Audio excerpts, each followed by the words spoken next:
Hello students, welcome back to my channel. So ये हमारा series जो चल रहा है Maharashtra state board 12th standard environment education and water security chapter 2।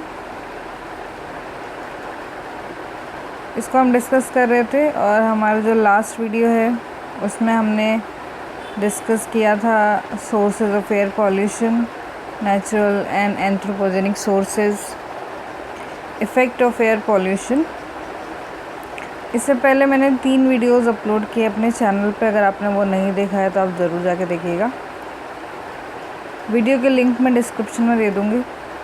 चलिए आज का वीडियो स्टार्ट करते हैं। तो आज का टॉपिक है एयर क्वालिटी इंडेक्स, AQI। सो एयर क्वालिटी इंडेक्स बेसिकली होता क्या है, इसमें आपको ये एक तरह का स्टैंडर्ड है। इसमें जो है आपको लेवल ऑफ हेल्थ कंसर्न जो है वो बताया जाता है, ठीक है। जैसे कि इसमें एक तरह के रैंकिंग की गई है, इतने से इतने अगर जो वैल्यू है किसी पर्टिकुलर एरिया की, तो वहाँ का जो लेवल ऑफ पोल्यूशन है वो कैसा है, वहाँ का जो हेल्थ है वो कैसा रहेगा। एयर क्वालिटी की बेसिकली बात हो रही है, एयर की हेल्थ कैसी है वहाँ की, ठीक है। जिस भी पर्टिकुलर एरिया के लिए ये वैल्यू दिए जाते हैं, ठीक है। So air quality index is the index use to show level of air pollution in particular area. ये जो इंडेक्स है या जो वैल्यूज़ है एयर की, ये पर्टिकुलर एरियाज़ के लिए अलग अलग होती हैं। हर एरिया में मेज़र किया जाता है एयर की क्वालिटी और फिर उस एरिया के लिए वो ये जो वैल्यूज़ है वो दिए जाते हैं। It is used by government to communicate to public about the quality of air. So basically ये गवर्नमेंट कराती है और ये वहाँ के जो पीपल हैं उनको अवेयर करने के लिए कि जिस वो पर्टिकुलर एरिया में वो रह रहे हैं उनकी एरिया का एयर कैसा है, ठीक है। Public health risk increase as AQI rises. जैसे जैसे ये जो नंबर होता है AQI का, अगर जैसे जैसे बढ़ता है मतलब कि जो एयर क्वालिटी है वो पुअर हो रही है और वहाँ की जो एयर है, वहाँ के जो लोग हैं वो काफ़ी रिस्क पे है उनका हेल्थ, क्योंकि एयर ही हमें चाहिए ब्रीथ करने के लिए, ऑक्सीजन होता है उसमें। सो अगर बहुत ज़्यादा पुअर क्वालिटी होगी एयर की, बहुत ज़्यादा केमिकल, बहुत ज़्यादा पोल्यूटेंट्स होंगे एयर में, और वो एयर जब ब्रीथ करेगा वहाँ का जो ह्यूमन है तो वो उनके बॉडी पे एडवर्स इफ़ेक्ट आएगा। और जो जो इफ़ेक्ट है वो हमने डिस्कस किया ही था कि अगर हम अलग अलग पोल्यूटेंट को ब्रीथ करेंगे, हमारी बॉडी के अंदर वो एंटर करेंगे तो वो क्या क्या इफ़ेक्ट करेंगे, ठीक है। चलिए एयर क्वालिटी देखते हैं। एयर क्वालिटी इंडेक्स, ये 2 कॉलम दिया आपको, एक तरफ वैल्यूज़ है, दूसरी तरफ लेवल ऑफ हेल्थ कंसर्न, ये रिमार्क है, ठीक है। सो अगर 0 to 50 अगर वैल्यू रहे AQI, तो उस पर्टिकुलर एरिया का जो एयर है वो कैसा गुड एयर होता है। 51 to 100 के बीच में है अगर, तो वो सेटिस्फैक्ट्री है, मतलब ठीक ठाक है।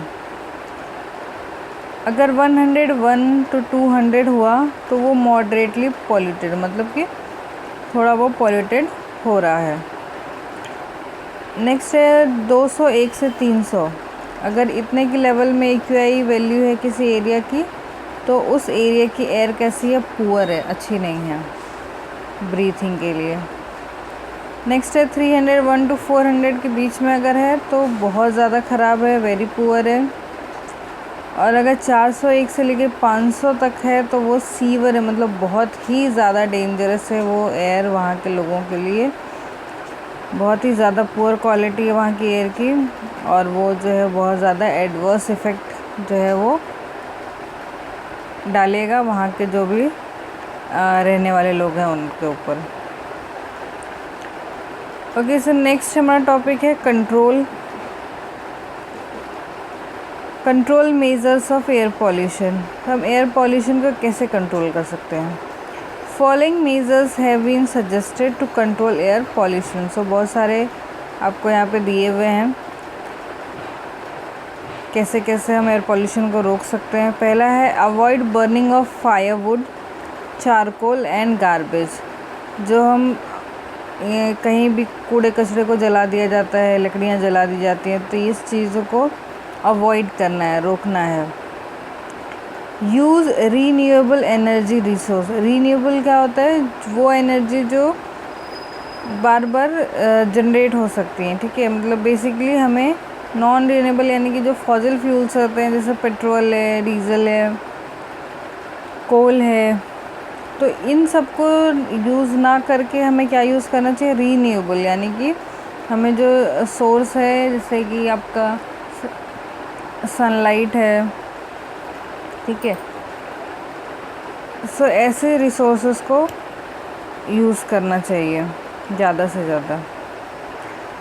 Strict implementation of pollution control laws. जो भी लॉ बनाए गए हैं उसको स्ट्रिक्टली इम्प्लीमेंट कराना चाहिए, ठीक है। हमारे पास लॉ तो हर चीज़ के लिए है, लेकिन क्या उसका सही तरीके से इम्प्लीमेंटेशन नहीं होता है, जिसकी वजह से लोग क्या करते हैं, उसको कैजुअली लेते हैं और वो हमारे जो नेचर है उसके लिए बहुत ही डेंजरस है। Height of chimney should be increase to the highest possible level to reduce pollution at the ground level. So जो भी फैक्ट्रीज़ वगैरह हैं वहाँ की चिमनीज़ की हाइट जितनी ज़्यादा पॉसिबल हो सके लंबी रखनी चाहिए। इससे क्या होता है कि जब उस चिमनी से जब जो पॉल्यूटेंट है, जो गैसेस है, जब वो निकलते हैं तो वो नीचे ग्राउंड में नहीं आके बल्कि वो एयर जो एटमॉस्फेयर है वहाँ पे ऊपर की ओर जाएगा। अगर चिमनी की हाइट छोटी होगी तो क्या होगा, जो गैस, जो भी पॉल्यूटेंट उस फैक्ट्री से निकलेगा वो पूरे अगल बगल के जितने ग्राउंड लेवल है वहाँ पूरा फैल जाएगा, और लोग जो है वहाँ के रहने वाले जो लोग हैं वो उनके ऊपर बहुत ही ज़्यादा, उनके हेल्थ है उस पर बहुत ज़्यादा एडवर्स इफ़ेक्ट होगा। इसके लिए जो चिमनी की हाइट होनी चाहिए वो बड़ी होनी चाहिए काफ़ी, ताकि वो एटमॉस्फेयर के अपर लेयर में रहे, ना कि ग्राउंड लेवल पे आए। Development of green belt by trees plantation. ये तो सबसे मोस्ट इम्पॉर्टेंट है कि ज़्यादा से ज़्यादा पेड़ लगाना है, ज़्यादा से ज़्यादा ग्रीनरी करनी है। जो हम डिफॉरेस्टेशन करते जा रहे हैं उनको वापस से हमें पेड़ों को लगाना चाहिए। The trees absorb polluting gases and particulate matter which settles on the leaf surface. So जो ट्रीज़ होते हैं ये हर तरीके से पॉल्यूटेंट को कम करते हैं। आपका जो कार्बन डाइऑक्साइड है उसको यूज़ करते हैं फोटोसिंथेसिस के लिए, तो एक तरह का कार्बन डाइऑक्साइड के सिंक का काम करते हैं। दूसरी तरफ जो बहुत सारे ऐसे ट्रीज़ हैं जो ये पार्टिकुलेट मैटर्स वगैरह हैं, कुछ पॉल्यूटेंट जो गैसेस होते हैं उनको भी एब्जॉर्ब करते हैं, तो ये भी बहुत ज़्यादा हेल्पफुल, सबसे ज़्यादा इम्पॉर्टेंट है ट्रीज़ को लगाना अगर हमें एयर पॉल्यूशन को कंट्रोल करना है तो। Strengthen and use public transport system. Public transport system को ज़्यादा से ज़्यादा यूज़ करना चाहिए। जो प्राइवेट ट्रांसपोर्ट जो यूज़ करते हैं तो उसकी वजह से क्या होता है, जितने लोग होंगे उतने ज़्यादा उनके प्राइवेट व्हीकल्स होंगे, वो सब यूज़ करेंगे और सब में पेट्रोल या डीज़ल जो है वो यूज़ होगा, उसका कंबशन होगा, और उतने ही ज़्यादा जो है ये गैसेस जो है पॉल्यूटेंट जो है वो निकलेंगे। इसलिए ज़्यादा से ज़्यादा क्या करना चाहिए, पब्लिक ट्रांसपोर्ट को यूज़ करना चाहिए। एग्ज़ाम्पल के तौर पे अगर मैं कहूँ कि अगर सपोज़ एक बस है, उस पर्टिकुलर बस में एट अ टाइम 50 पीपल जो है वो ट्रैवल कर सकते हैं। सो वो 50 पीपल ने जितना पॉल्यूटेंट उस बस से निकलेगा और वही 50 लोग अगर अपने खुद के व्हीकल को यूज़ करें उस पर्टिकुलर डेस्टिनेशन पे जाने के लिए, तो आप सोचिए कितना ज़्यादा पॉल्यूटेंट वो जो गैसेस है वो निकलेगा, ठीक है। तो कितना ज़्यादा एयर पॉल्यूशन होगा। नेक्स्ट है, do you know the government has taken following step to control air pollution. So इसके अलावा गवर्नमेंट ने भी कुछ स्टेप्स लिए हैं एयर पॉल्यूशन को कम करने के लिए। पहला है establishment of ambient air quality monitoring through out India.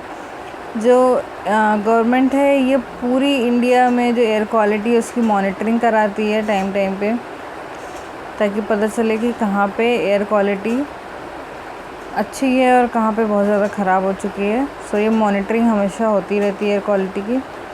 Notification of ambient air quality standard under environment protection act, एक एक्ट है जिसका नाम है एनवायरनमेंट प्रोटेक्शन एक्ट। इसके अंडर में सारे एक्ट हैं एनवायरनमेंट रिलेटेड। सो उसके अंदर भी एक स्टैंडर्ड दिया हुआ है जिसको एम्बिएंट एयर क्वालिटी स्टैंडर्ड बोलते हैं। Notification of vehicular emission norms, इसके अलावा जो है व्हीकुलर एमिशन नॉर्म्स भी जो है नोटिफिकेशन इसकी आई थी 1990 से 91 के लिए, फिर 96 में, फिर 98 में, 201 में। नेक्स्ट है improving fuel quality by phasing out lead from gasoline.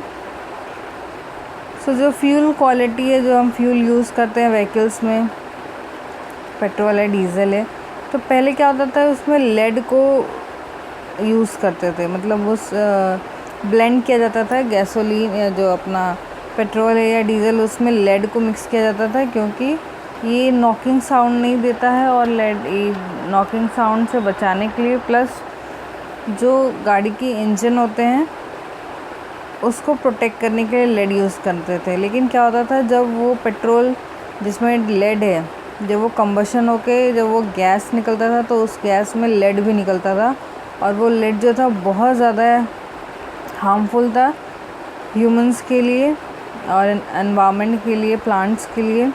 तो जब ये चीज़ रियलाइज़ किया गया कि जो लेड है वो बहुत ज़्यादा एडवर्स इफ़ेक्ट कर रहा है, तो इसके लिए क्या किया गया कि एक जो है गैसोलीन होता है, ठीक है। सो गैसोलीन का होता है इसमें पेट्रोल में, इसमें मीथेनॉल जो है उसको ऐड करते हैं तो उसको गैसोलीन बोलते हैं।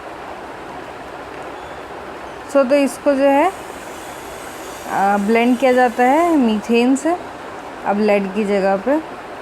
Reducing diesel sulphur, reducing gasoline, benzene etcetera.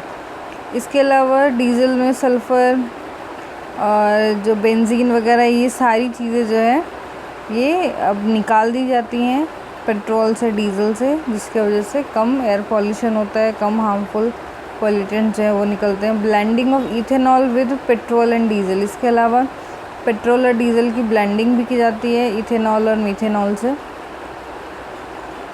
ठीक है। सो ये सारी जो चीज़ें वो स्टेप जो है वो गवर्नमेंट अपनी तरफ से कर रही है।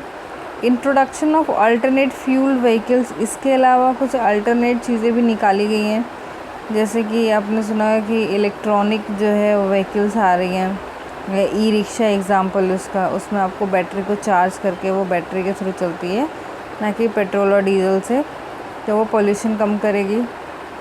इसके अलावा सीएनजी, एलपीजी यूज़ होते हैं गाड़ियों में, ठीक है। And hybrid. Improvement in public transport system, public transport system, देखिए पब्लिक ट्रांसपोर्ट सिस्टम का इम्प्रूवमेंट बहुत ज़्यादा ज़रूरी है, क्योंकि जब अच्छी फैसिलिटी मिलेगी लोगों को तभी वो पब्लिक ट्रांसपोर्ट को यूज़ करेंगे, अदरवाइज़ वो अपना खुद का जो प्राइवेट या पर्सनल है ये ट्रांसपोर्ट को यूज़ करना ज़्यादा प्रेफर करेंगे। इसलिए पब्लिक ट्रांसपोर्ट का इम्प्रूवमेंट होना बहुत ज़रूरी है। Phasing out of grossly polluting commercial vehicle, जो पुराने हो चुके हैं गाड़ियाँ, उनको अब निकालने के लिए, जिनके इंजन वगैरह पुराने हो चुके हैं, वो सारे गाड़ियों को निकालना है, फेजिंग आउट करना है। पब्लिक अवेयरनेस एंड कैंपिंग, इसके अलावा पब्लिक अवेयरनेस भी बहुत इम्पोर्टेंट स्टेप है किसी भी तरीके के पॉल्यूशन को कम करने के लिए, क्योंकि लोग जब तक जागरूक नहीं होंगे, जब तक उन्हें पता नहीं चलेगा कि वो क्या गलती कर रहे हैं और उनके वजह से क्या एनवायरनमेंट पे इफ़ेक्ट पड़ रहा है, और उस एनवायरनमेंट के बैड इफ़ेक्ट की वजह से उनके ऊपर उसका क्या असर पड़ेगा, ये सारी चीज़ें जब तक लोगों को पता नहीं चलेंगी, जब तक वो किसी भी तरीके से हम जो एक राइट अमाउंट में जो मेज़रमेंट होगा, कंट्रोल होगा एयर पॉल्यूशन का, वो नहीं कर सकते हैं। The best method to control air pollution is pollution prevention, also known as source reduction. इसके अलावा एक सबसे बेस्ट जो बोला जाता है कि एयर पॉल्यूशन या कोई भी पॉल्यूशन को प्रिवेंट करना है, उसे कम करना है, उसके लिए क्या करना है, जो सोर्स है मतलब जहाँ से वो पॉल्यूटेंट निकल रहा है वहीं पे उसको जो है कम किया जाए या एलिमिनेट किया जाए। ठीक है। For every vehicle you must regularly obtain PUC।